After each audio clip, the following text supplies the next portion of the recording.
Ed Sullivan sat in his office at CBS Studio 50, hands trembling as he read the telegram for the third time. It was March 12, 1963, and the message was from Eartha Kitt's manager. Eartha arriving New York tomorrow. Expects to perform as scheduled Sunday. Please confirm.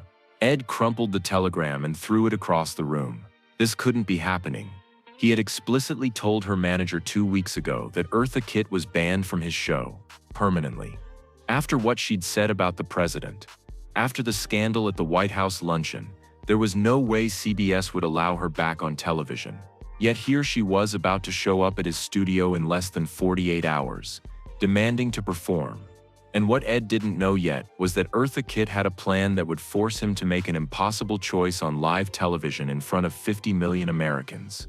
Before we dive into this incredible story, hit that subscribe button because what you're about to witness is the moment when one woman's courage challenged the most powerful man in television and changed the rules forever. To understand why Eartha Kitt's return to the Ed Sullivan Show was so explosive, you need to understand what had happened just 2 months earlier at the White House. Eartha wasn't just a singer or actress, she was a symbol of everything that made white America uncomfortable in the early 1960s. A black woman who refused to stay in her place, who spoke her mind without apology, and who had achieved success on her own terms in a world designed to keep her down. Eartha had been born in poverty in South Carolina, rejected by both black and white communities, beaten and abused as a child, but she'd escaped, made her way to New York, and by the 1950s had become an international star. She'd performed in Paris, London, Istanbul. She'd played Catwoman on television, and sang Santa Baby in a voice that dripped with sexuality and danger. But Eartha had always been more than just an entertainer. She'd been vocal about civil rights, about racism, about inequality, and that had made her dangerous to the establishment. On January 18, 1963, Eartha had been invited to a White House luncheon by Lady Bird Johnson. The topic was juvenile delinquency. There were about 50 women at the luncheon, mostly wealthy white society ladies. But when it was Eartha's turn to speak, she didn't offer platitudes. She stood up and said something that would destroy her career for the next decade. "You send the best of this country off to be shot and maimed in Vietnam," Eartha said, her voice clear and strong. "They rebel in the street, they will take pot and they will get high. They don't want to go to school because they're going to be snatched off from their mothers to be shot in Vietnam." The room fell silent. Lady Bird Johnson's face went pale. Eartha had just attacked the Vietnam War at a White House luncheon. In 1963, when criticizing the war was considered unpatriotic, when a black woman was expected to be grateful for any invitation to the White House, and certainly not supposed to use that platform to challenge policy, Lady Bird Johnson reportedly left the luncheon in tears. President Lyndon Johnson was furious. The FBI opened a file on Eartha Kitt, and the word went out from the White House to television networks. Eartha Kitt was to be blacklisted. Ed Sullivan had received a phone call from a CBS executive the day after the incident. "Ed, Eartha Kitt is finished. She will not appear on your show. The sponsors will not tolerate it. The White House will not tolerate it. If you book her, we'll pull your show off the air." Ed had told Eartha's manager that she was permanently banned. He'd assumed that would be the end of it. But Ed had underestimated Eartha Kitt, because Eartha had never in her entire life accepted being told what she couldn't do. March 14, 1963, 2 days before the Sunday night broadcast, Ed was in the studio supervising rehearsals when his stage manager came running up, face flushed with panic. "Sullivan, Eartha Kitt is here. She's demanding to be let in. She says she's scheduled to perform Sunday night." Ed felt his blood pressure spike. "Call security. Have her removed immediately." But before the stage manager could move, Ed heard that distinctive voice, smoky and defiant, echoing through the theater. "Hello Ed, did you miss me?" Eartha Kitt had walked past security, and was now standing in the middle of Ed Sullivan's studio. She was wearing a stunning white dress, her hair perfectly styled, her makeup flawless. She looked like royalty. And she was surrounded by 3 men in suits who Ed immediately recognized as lawyers. "Eartha," Ed said, trying to keep his voice calm, "you can't be here. I told your manager you were no longer welcome on this show. Eartha smiled, but there was no warmth in it. Ed, I have a contract. Signed by you and CBS. It guarantees me 3 appearances on your show this season. I've only done 2. According to my lawyers, I'm still owed 1 performance, and I'm here to collect. Ed felt the floor shifting under him. He'd forgotten about that contract. It had been signed before the White House incident, when Eartha was still acceptable to sponsors. One of Eartha's lawyers stepped forward. Mr. Sullivan, if you refuse to honor this agreement, we'll file a lawsuit that will be front-page news.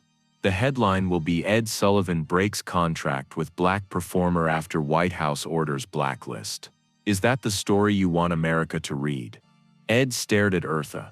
She stared back, unflinching. This was a game of chicken, and she wasn't going to blink first. Ed turned to his producer. Get me CBS Legal on the phone, now for the next hour.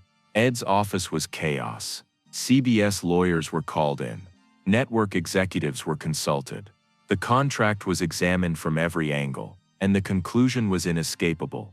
Eartha Kitt was legally entitled to perform. If CBS refused, the lawsuit would be devastating. Not just financially, but publicly. At a time when civil rights was the defining issue in America, being seen as discriminating against a black performer for political speech would be a disaster. Ed's producer came to him with the network's decision. Ed Legal says, we have to honor the contract. But here's what corporate wants. Put her on, but bury her. Last slot of the show, after 10:30, when most of the audience has gone to bed. 1 song, no interview. No time at the desk. Get her on and off as quickly as possible. Ed nodded slowly. Eartha would get her contractual performance, but she'd be humiliated by the placement. Ed walked back out to the studio where Eartha was waiting, sitting calmly in an audience seat. Eartha, you can perform Sunday night. Last slot, 1 song, no desk time. Take it or leave it. Eartha stood up, smoothing her dress. I'll take it. Thank you, Ed. She turned to leave, then paused. You know, Ed, I don't blame you for this. You're just doing what they tell you to do. But one day you're going to have to decide if you're a man who stands for something, or just a man who stands where he's told.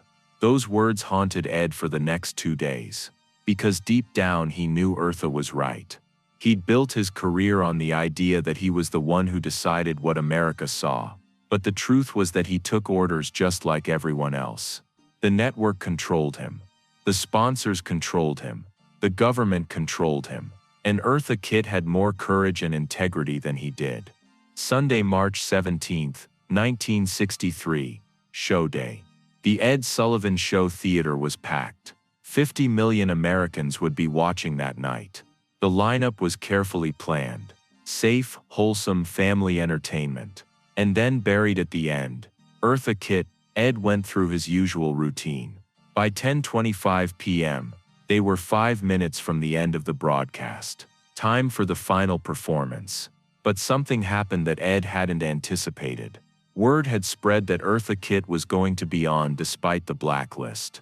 Young people, students, civil rights activists had stayed up to watch. The studio audience wasn't just Ed's regular crowd. There were young black faces, college students, activists, people who'd come specifically to see Eartha perform. Ed looked out at the audience and felt a shift in the energy. This wasn't going to be a quiet, buried performance. Ladies and gentlemen, Ed said into the camera, his voice flat, Eartha Kitt. Eartha walked onto the stage and the audience erupted. Not polite applause. Loud, sustained, defiant cheering and whistling. Ed watched from the wings and realized that Eartha had outmaneuvered him. She'd turned what was supposed to be a humiliation into a moment of triumph. Eartha waited for the applause to die down. She was wearing a simple black dress. She looked directly into the camera, and Ed saw pure determination in her eyes. She began to sing, not Santa Baby, or one of her famous songs. She sang a spiritual and old slave song called Sometimes I Feel Like a Motherless Child. And she sang it with such raw emotion, such pain and power, that the studio fell absolutely silent. Ed stood in the wings, watching, and he felt something crack inside him. This was what television could be. Not just variety acts and commercial breaks, but truth, real human truth. And he'd been trying to bury it at 10:30 at night, because he was afraid. When Eartha finished, the audience stood up.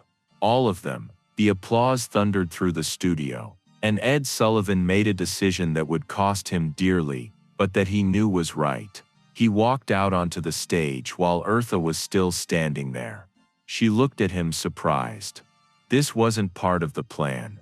Ed took the microphone. "Ladies and gentlemen," Ed said, his voice shaking slightly, "I want to say something. Eartha Kitt is one of the most talented performers I've ever had the privilege of presenting on this show. What happened at the White House was Miss Kitt expressing her opinion as an American citizen. She has every right to do that, and I have every right to have her on my show. Thank you, Eartha, for reminding us what courage looks like." The studio audience erupted again. Ed could see the control room through the glass. The director was pointing at his watch frantically. They were over time. Ed didn't care. He shook Eartha's hand. She looked at him with tears in her eyes and mouthed the words, "Thank you." Then the cameras cut to black and the broadcast was over. Ed walked off stage into an immediate storm. His producer grabbed him. "Ed, what the hell did you just do? The network is going insane. We're going to lose sponsors. You just publicly defended someone the White House blacklisted." Ed looked at his producer calmly. "Then I guess I just found out what I stand for." The fallout was immediate and severe. 3 sponsors pulled their advertising. CBS corporate demanded a meeting. There were threats that the show would be canceled. Conservative newspapers attacked him. But something else happened too. Ratings went up, not down. Young viewers who'd never watched before started tuning in. Ed received thousands of letters of support, and other blacklisted performers started reaching out asking if they could appear on his show. Eartha Kitt's performance that night was her last on American television for nearly a decade. The White House blacklist held. She was forced to perform overseas. Her career in America was essentially destroyed. But that one performance became legendary. Young performers who saw it were inspired by Eartha's courage, and Ed Sullivan never regretted his decision to defend her. In 1974, after Nixon resigned and the Vietnam War ended, the blacklist was quietly lifted. Eartha returned to American television. The first show she appeared on was a tribute to Ed Sullivan, who had retired. Eartha and Ed sat together on stage and she took his hand. "Ed taught me that courage isn't about never being afraid. It's about doing the right thing even when you are afraid." That night he was terrified. But he did the right thing anyway. That's the definition of a hero. The story of Ed Sullivan and Eartha Kitt is about the moment when someone in power has to choose between doing what's safe and doing what's right. Ed had every reason to bury Eartha, to protect his show and his career. But in that moment, when he saw her courage and heard her sing, he remembered what he'd gotten into television to do to show America the truth. If this story moved you, hit that subscribe button. Have you ever stood up for someone when it would have been easier to stay silent? Share your story in the comments below. Because every act of courage, no matter how small, changes the world just a little bit.